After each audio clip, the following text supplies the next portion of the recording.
Hello, I'm Philip Stoten. I'm here at APEX 2015 and I'm joined by Eric Miscoll from Charlie Barnhart and Associates. Eric, great to see you. Thanks for stopping by to chat.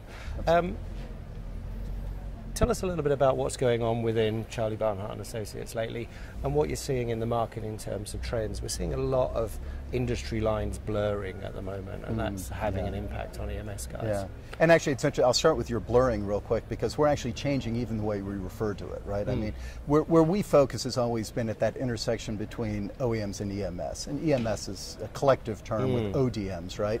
But we started really talking about that. We see the blurring between the ODMs and the EMS is just kind of really come to fruition, right? So we're even not even referring to it. We're kind of collectively now just calling it GPM, right? Global, GMS, Global Manufacturing Services. You know, because that's really what it is. Yep. It's this global industry that provides like-kind services, right? So, so that's just a semantic thing, but.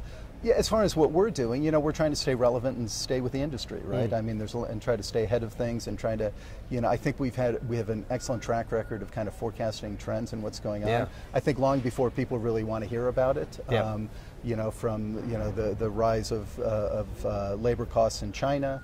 You know, we've been talking about that for 6 years. It's here, right? To the insourcing is a lot of things.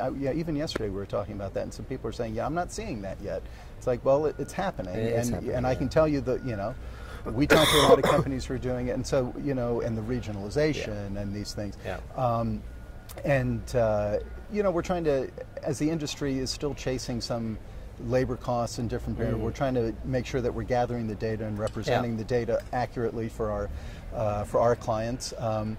You know, so we've done a variety of things. Again, we're still only servicing the OEMs and the EMS. I think we'll stay true to that because I think, you know, that's what we do very well. It makes sense to do that, doesn't it? You know, and you know, most of our work has traditionally been with the OEMs, and we've been growing it more with the EMS, and I think we see that trend continuing for us because I think that's an industry that we've, you know, the three principals worked in. We have deep history with. I think we understand it exceptionally well, and I think we can bring a lot of value there. So. And in a variety of ways. We don't do the traditional marketing things. You know, we leave that to good people who you know who handle that. Lots of people doing that, but more about their you know, kind of strategically and how to do that. We talk a lot, and I think one of the big issues right now, especially for EMS, is we always are reminding them, you know, you're for-profit enterprise. We were at the EMS Management Council yesterday. Charlie was actually speaking, and he asked, you know, how many of you, room full of EMS people, are doing over 10% margin on this? You know, raise your hand, right? Nobody raised their hand. And his question was, well, then why are you in business? Why are you doing it? You know, why are you doing it? And so what we're stressing these people is you're for profit, and the term is diversification of revenue. What are you doing? What else can you be doing besides PCBA box? You know, the stuff that's been so commoditized. And I think there's some interesting things happening at large and small in the industry in that regard. So. Yeah, there's certainly lots going on there, and one of the things we're aware of is people are trying to change their position in the value chain, try and increase their margins, but also change their perception in terms of externally, particularly their stock price, market cap, market valuation seems to be really low multiplier for EMS. And I think the way they brand their business is part of that. But the bottom line is they make stuff. That's what they're really good at. They do all this talk about being, I don't know, end-to-end supply chain management companies, product fulfillment companies, but they make stuff, and the big guys are good at it. Yeah. Oh, listen, they're world class, right? And now are you talking on the EMS or the OEM? On both EMS sides. Guys, well, the EMS and even the OEM still maintain a lot. I mean, if you look at it as a percentage, most is still being done internally, right? Particularly in Europe. Huge percentage. Exactly, huge percentage. And 9 out of 10 dollars are being insourced. You know, it's interesting because I keep hearing from my colleagues in Europe that they're expecting more as price pressures are hitting, even within Germany, right? That traditional kind of the Mittelstand or whatever that's called, those middle companies.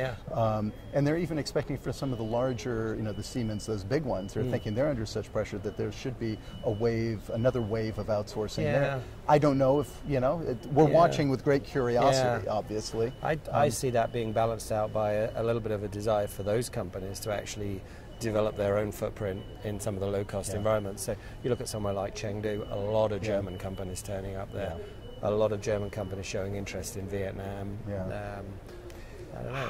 Yeah, so. You know, and we take, we caution against some of these areas, right? Yeah. I mean, this industry, if we said it yesterday at the thing, Charlie, we talk about the history because if you don't remember it, you're going to make the same damn mistake again. Yeah. And this industry is replete with examples of failed business going to the wrong place.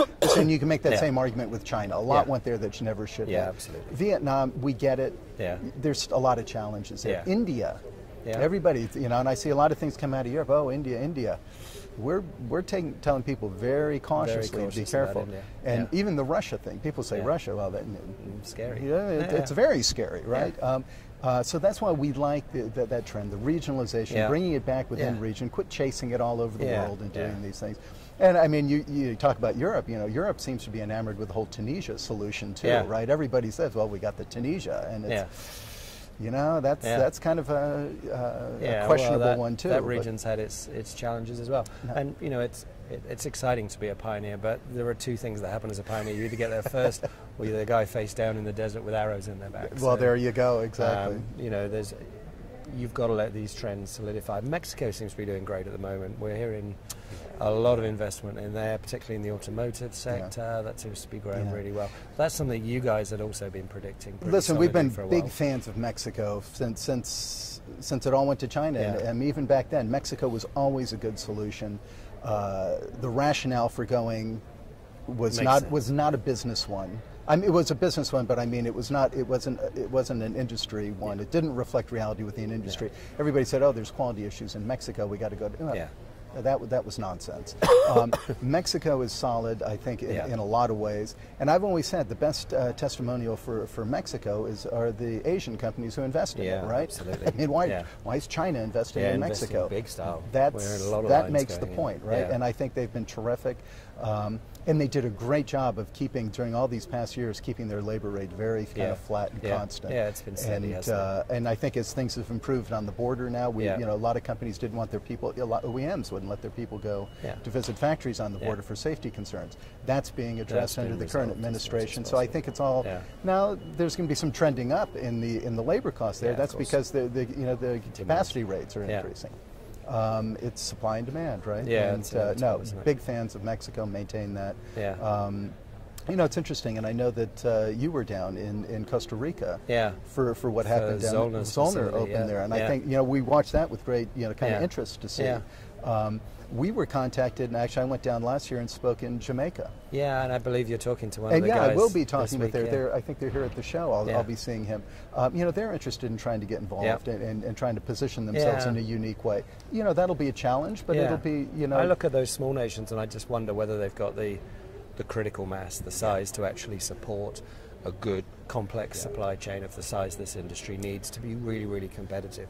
Or maybe, they're just going to be a little bit boutique in terms of exactly. And what we advise these people is, you can't just be the low-cost solution, because as we always tell our customers, sometimes, low cost can be very expensive, right? Because there's a lot of stuff. People just don't look at that, right? So we'll see. But it's interesting that you still see those perking up, and more will come. So absolutely. Yeah. Eric, thanks for stopping by to chat. Pleasure to see you as always, and we'll talk again soon. Absolutely. Have a great show. Thank you.